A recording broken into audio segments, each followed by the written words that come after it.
Hello दोस्तों, welcome to Prep Brothers. Daily current affairs में आपका स्वागत है। जैसा कि आपको पता है कि दैनिक जागरण का राष्ट्रीय संस्करण न्यूज़पेपर जो है हम डेली करंट अफेयर्स में कवर करते हैं। जो भी इंपॉर्टेंट न्यूज़ होती है वो मैं आपको स्लाइड वाइज प्रोवाइड करवाता हूँ, जो भी डेली बेसिस पे आपकी इंपॉर्टेंट न्यूज़ होती है एग्जाम पॉइंट ऑफ व्यू से। आप जो है इस वीडियो को पूरा लास्ट तक देखें और ये सीरीज़ हमारी कंटिन्यू रहने वाली है।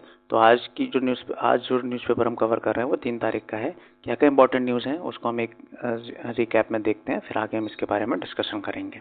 तो पहली न्यूज़ जो है वो आपकी है कि जाति आधारित जनगणना की रिपोर्ट बिहार में जो है वो जारी हो चुकी है और बिहार एक ऐसा पहला राज्य बन चुका है जिसने इस तरीके की जनगणना को जारी किया है या जनगणना जिस राज्य में हुई है।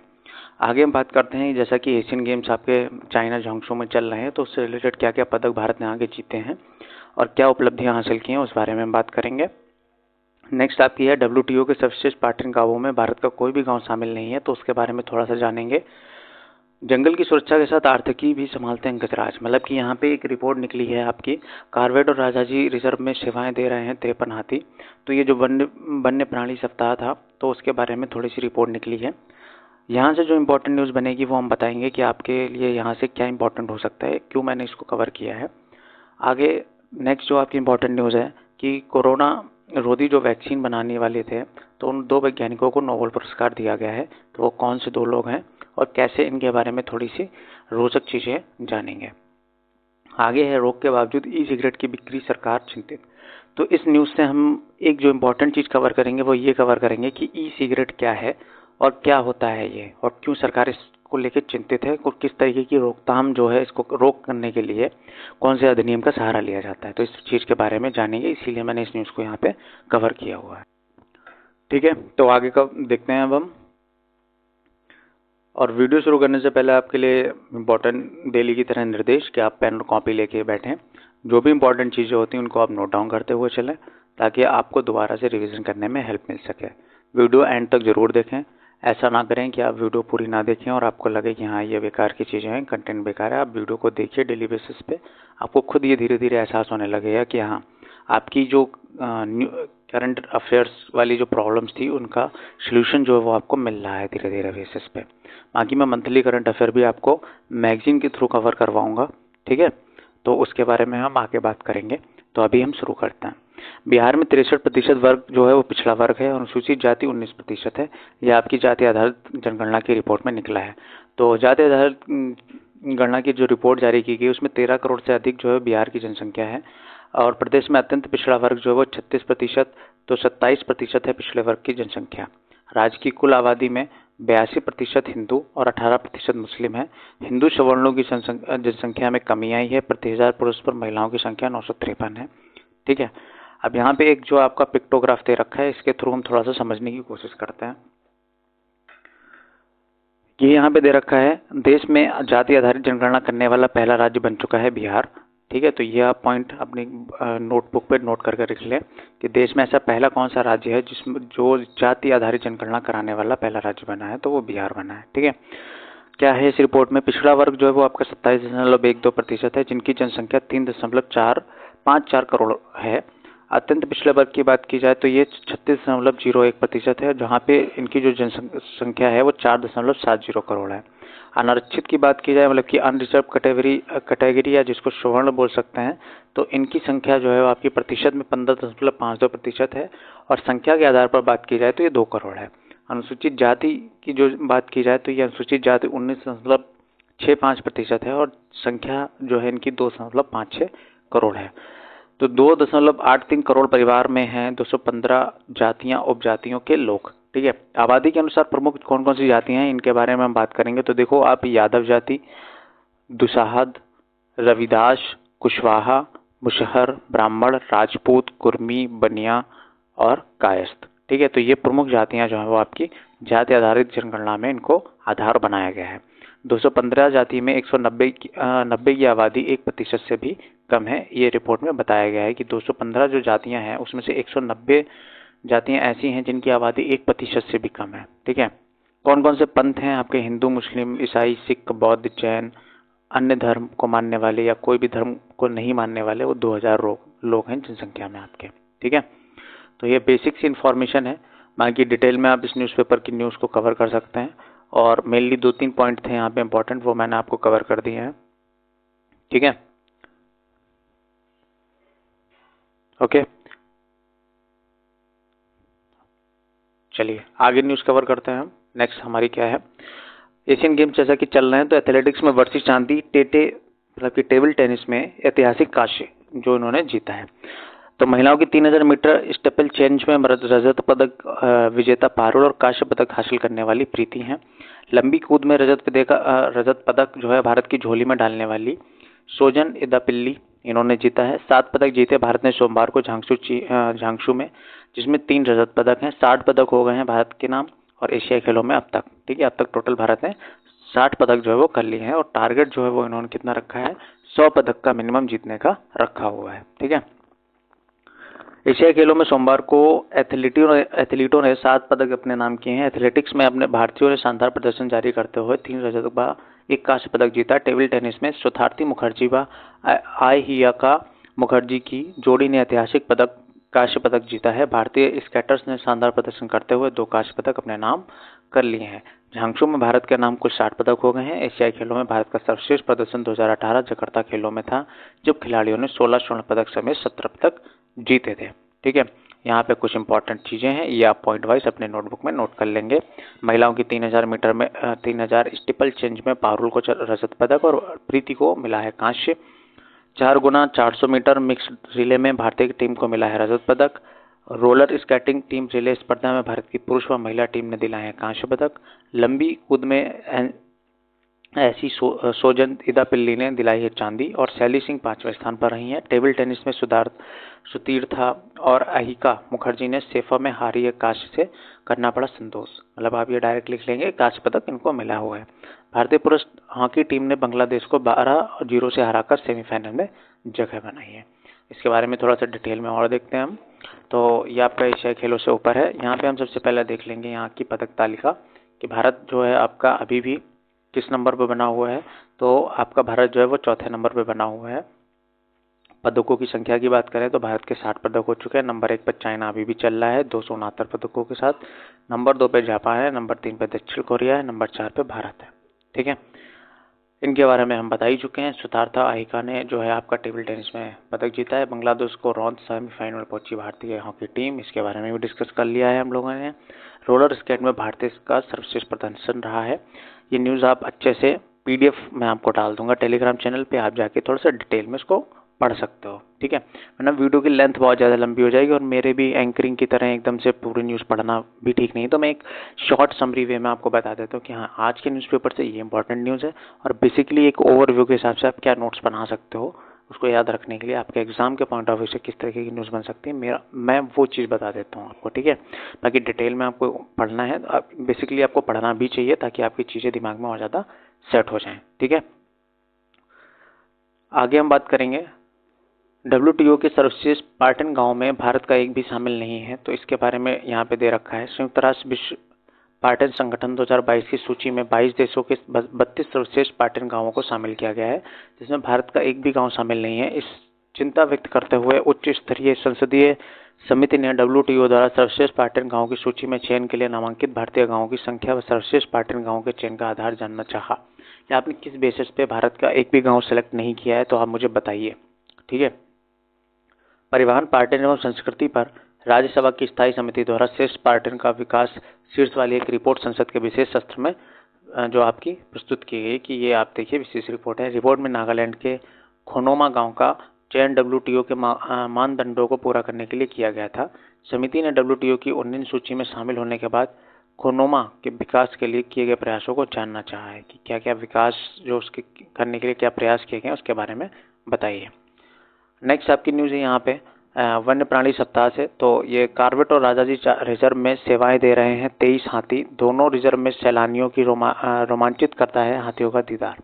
ठीक है, एक्चुअली होता क्या है, देखो यहाँ पे जो हेडलाइन दे रखी है कि जंगल की सुरक्षा के साथ आर्थिकी को भी संभालते हैं गजराज। तो ज़्यादातर क्या होता है, लोग नेशनल पार्क घूमने जाते हैं। ठीक है, राजाजी जाएँ, जिम कॉर्बेट जाएँ, दुधवा जाएँ, कहीं पे भी जाते हैं तो वहाँ किस लिए जाते हैं, जो एनिमल्स हैं, हाथी हो गए, शेर हो गए, हिरन हो गए, जितने भी तरीके के एनिमल्स हैं उनको देखने के लिए जाते हैं, रोमांचित होते हैं, फोटो क्लिक्स करते हैं, ये सारी चीज़ों के लिए। तो जब पार्टिन वहाँ पे जाता है तो उनसे चार्जेस भी लिए जाते हैं। तो जो पार्टिन के नाम पे टूरिस्ट के मतलब टूरिस्ट जो आते हैं उनसे जो अर्निंग हो रही है तो वो किसकी वजह से हो रही है? वहाँ पे जो लोग हैं जो प्रोवाइड करवा रहे हैं सर्विस उनकी वजह से तो नहीं हो रही है, मतलब वो तो सर्विस प्रोवाइडर का काम कर रहे हैं। तो बेसिकली जो रीज़न है ना जिनकी वजह से लोग जिनको देखने के लिए आते हैं वो यही हैं, ठीक है। हाथी हो गए, एनिमल्स हो गए जो अलग अलग हैं, तो इनकी वजह से ही भारत सरकार को अर्निंग हो रही है, ठीक है। गवर्नमेंट को फ़ायदा हो रहा है, पार्टिन के नाम पे लोग आ रहे हैं, वहाँ पे पैसा खर्च कर रहे हैं, जो भी चार्जेस पड़ते हैं नेशनल पार्क में घूमने के वो दे रहे हैं। तो ये अर्निंग का भी काम कर रहे हैं, ये हमारी आर्थिकी को भी मजबूत कर रहा है, प्लस साथ साथ में जंगल की सुरक्षा भी कर रहे हैं। तो ये इस रिपोर्ट में यहाँ पे ये बताया गया है। यहाँ पे जो इम्पोर्टेंट एक थोड़ा सा पॉइंट बन सकता है वो ये है कि 2020 में जो आपकी संख्या है हाथियों की वो कितनी है? तो ये 2026 जो है वो आपके हाथियों की संख्या है। 2017 में इससे पहले रिपोर्ट जो निकली थी वो आपकी तब 1839 थे, मतलब कि यहाँ पे हाथियों की संख्या में बढ़ोतरी भी हुई है। आगे हम बात करेंगे कि वन्यजीव पार्टिन का आकर्षण। तो उत्तराखंड में वन्यजीव पार्टिन की दृष्टि से कार्बेट और राजाजी टाइगर रिजर्व पर्यटकों की पहली पसंद है। दोनों रिजर्व में प्रतिवर्ष 2 से 2.5 लाख सैलानी पहुंचते हैं। दोनों में हाथी विशेष आकर्षण का केंद्र है, ठीक है। तो आप समझ गए होंगे किस तरीके से हाथी जो है हमारी आर्थिक सहायता भी कर रहे हैं भारत सरकार की आपके फाइनेंसिस को सुधारने में, ठीक है। पश्चिमोत्तर हाथी की अंतिम पनाहगाह माने जाने वाले उत्तराखंड में गजराज का कुनबा खूब फल फूल रहा है। कार्बेट और राजाजी टाइगर रिजर्व के साथ ही 12 वन प्रभागों में हाथियों की संख्या 2026 की संख्या इनकी तस्दीक करती है। कार्बेट और राजाजी रिजर्व में पहुंचने वाले सैलानियों को हाथियों का दीदार रोमांचित करता है। इससे दोनों रिजर्व को इससे ठीक ठाक आय भी होती है। यही नहीं, दोनों रिजर्व में 23 पालतू हाथी वन्य एवं वन्यजीवों की सुरक्षा के दृष्टिगत सेवाएं दे रहे हैं। यद्यपि लगभग 6000 वर्ग किलोमीटर फैले हाथियों के बसेरे में चुनौतियां भी कम नहीं है। आवाजाही के गलियारे बाधित होने से जगह जगह मनुष्य से टकराव हो जाता है, मतलब कि बीच बीच में लोगों को मिल भी जाते हैं। उत्तराखंड में यमुना से लेकर शारदा नदी तक कार्बेट व राजाजी टाइगर रिजर्व के साथ ही लेसडॉन्स, हरिद्वार, रामनगर, नरेंद्रनगर, देहरादून, कालसी, अल्मोड़ा, चंपावत वन प्रभागों में हाथियों की उपस्थिति है। हाथी संरक्षण की दृष्टि से इस 6000 वर्ग किलोमीटर के क्षेत्र में 5405 वर्ग किलोमीटर का दायरा जो है वो शिवालिक एलिफेंट रिजर्व के अंतर्गत आता है, ठीक है। शिवालिक रिजर्व जो आपका रिजर्व एलिफेंट है उसके अंतर्गत 2017 से 2020 की अवधि में इनकी संख्या में 3.3% की वृद्धि दर्ज की गई है। अब जल्द ही पिछले वर्ष हुई हाथी जनगणना के आंकड़ों भी जो है वो आपके जारी कर दिए जाएंगे। तो ये 2020 तक के हैं और जो पिछले वर्ष अभी जनगणना की गई थे तो उसके आंकड़े भी अभी जारी होना बाकी हैं। वर्षा काल में हाथियों पर ही गश्त। तो कार्बेट और राजाजी रिजर्व में क्या होता है, वर्षा काल जब नदियां उफान पर होती हैं तो जल जमाव अधिक हो जाता है। तो जंगल में गश्त के साथ ही वनकर्मी तक सामग्री पहुंचाने में पालतू हाथी महत्वपूर्ण भूमिका निभाते हैं आपके, ठीक है। तो ये थी आपकी इससे डिटेल न्यूज़। यहाँ से जो इम्पोर्टेंट चीज़ बन सकती थी वो मैंने आपको बता दी है।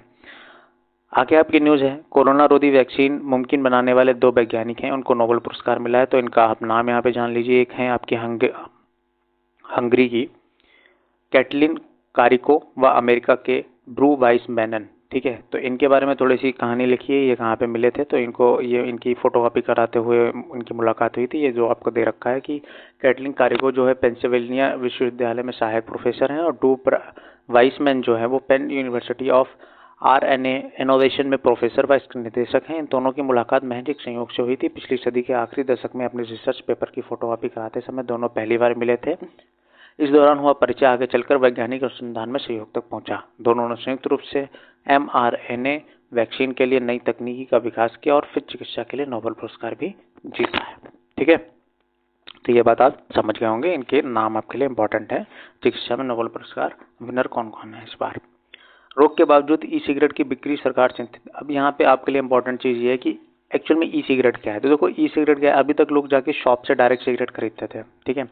ई सिगरेट में मतलब ये हो गया कि कुछ ऑनलाइन वेबसाइट्स प्लेटफॉर्म्स ऐसे हैं जहाँ से ये लोग क्या कर रहे हैं कि निकोटीन की सेलिंग की जा रही है, ठीक है।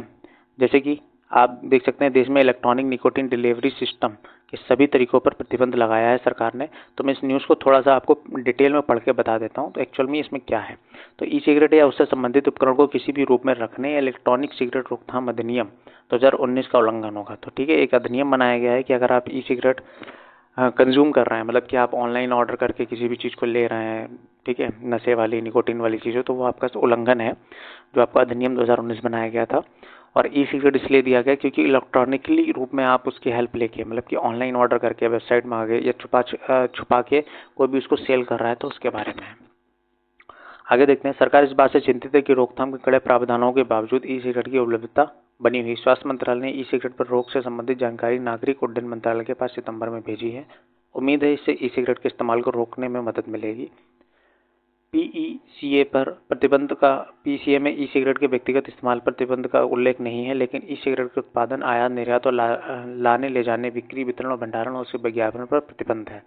स्वास्थ्य मंत्रालय के उप सचिव डॉक्टर पुलकेश कुमार के अनुसार पीसीए के उल्लंघन के बिना देश में ई सिगरेट का होना संभव नहीं है। ठीक है, अगर आप जब तक उसका उल्लंघन नहीं करेंगे तब तक ये ऐसा नहीं है कि आपको ये चीज़ जो है वो देश के अंदर आ सके। अगर किसी के पास ई सिगरेट या उससे संबंधित कोई उपकरण मिलता है या किसी व्यक्ति ने ई सिगरेट का उपयोग किया होता है तो निश्चित रूप से पीसीईए का उल्लंघन करेगा। इसीलिए ई सिगरेट से किसी भी तरह का संबंध रखने वाला कार्रवाई के दायरे में होगा। देश में इलेक्ट्रॉनिक निकोटिन डिलीवरी सिस्टम के सभी तरीकों पर प्रतिबंध है। ठीक है, इलेक्ट्रॉनिक निकोटिन डिलीवरी सिस्टम जो है वो आपके पूरी तरीके से प्रतिबंधित है।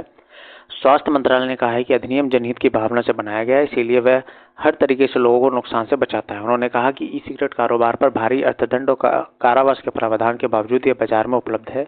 सरकार युवाओं में ई सिगरेट के बढ़ रहे प्रचलन से चिंतित है। इसी के चलते उसने पीईसीए के प्रावधानों और उनके उल्लंघन के दुष्परिणामों के संबंध में ऑनलाइन पोर्टल लॉन्च किया है। ठीक है, कि इसके बारे में उन्होंने बताया कि आपके क्या इसके दुष्परिणाम हो सकते हैं, क्या आप उल्लंघन करेंगे तो आपको, उसके लिए ऑनलाइन पोर्टल लॉन्च किया गया है। बीती मई में स्वास्थ्य मंत्रालय ने सार्वजनिक सूचना जारी करके ई सिगरेट के नुकसान और पीसीए के प्रावधानों की जानकारी दी है। जुलाई में ई सिगरेट बिक्री करने वाला 15 वेबसाइटों को नोटिस भेजकर प्रतिबंधित कर दिया गया है। ठीक है, तो ई सिगरेट जैसे अलग अलग तरीके का एक नशा चल रहा है जो ऑनलाइन सेल करते हैं। आप कई सारे आपने शॉर्ट्स में देखे होंगे, सिगरेट की जगह पे एक डिब्बी जैसा इस्तेमाल करते हैं तो उसका फ्लेवर अलग आता है। ठीक है, मैं एक्चुअली उसका नाम भी रिकॉल नहीं कर पा रहा हूँ। ठीक है, तो उस तरीके की चीज़ें जो हैं वो आपको पूरी तरीके से बैन की गई हैं और वेबसाइट्स पे ये मिल रही तो उनको भी बैन किया गया है। विज्ञापन व बिक्री बंद करने को कहा गया। इसके बाद सभी राज्यों के केंद्रशासित प्रदेशों में मुख्य सचिवों को पत्र लिखकर ई सिगरेट की बिक्री पर कड़ी कार्रवाई लगाने के लिए कहा गया है। ठीक है, तो आज की ये न्यूज़ थी इंपॉर्टेंट। इसमें कुछ आपके एग्जाम पॉइंट ऑफ व्यू से बल्कि कुछ क्या सारी न्यूज़ मैं वही आपकी कवर करता हूँ जो आपके करंट अफेयर से रिलेवेंट होती हैं और एग्जाम के पॉइंट ऑफ व्यू से थोड़ा सा मिलती जुलती होती हैं या एग्जाम में आने की संभावना होती है। ठीक है, बाकी मैं पूरा न्यूज़पेपर कवर नहीं करता हूँ कि आपको पूरा एकदम से पूरा न्यूज़पेपर कवर कर लिया और ऐसे टिक मार के बता दिया कि हाँ ये इंपॉर्टेंट है, ये इंपॉर्टेंट है, ये स्टार लगाया हुआ, दैट इज़ नॉट। ठीक है, और यहाँ पे मैं स्लाइड वाइज आपको लेके आ रहा हूँ। आप वीडियो को प्लीज़ कंप्लीट देखिए क्योंकि देखिए वीडियो मतलब न्यूज़पेपर से न्यूज़ को छांटना, कटिंग करना, स्लाइड्स रेडी करना, फिर रिकॉर्ड करना टाइम लगता है, मेहनत भी जाती है। और मैं ये सिर्फ इसलिए हो सकता है, देखिए एक मोटिवेशन होता है जब आप देखते हैं वीडियो को शेयर करते हैं, व्यूज़ आते हैं, लाइक्स आते हैं, तो उससे ये लगता है कि हाँ हम जो कंटेंट प्रोवाइड करवा रहे हैं वो एक सही डायरेक्शन में जा रहा है, तो मेहनत करने का मोटिवेशन बनता है। बस इस वजह से आपसे रिक्वेस्ट रहती है कि आप वीडियो को ज़्यादा से ज़्यादा शेयर करें, कंप्लीट वीडियो को देखें, वीडियो को लाइक करें, चैनल को सब्सक्राइब करें, क्योंकि ताकि हमारा मोटिवेशन बना रहे और हम कुछ और अच्छा करने के बारे में सोच सकें।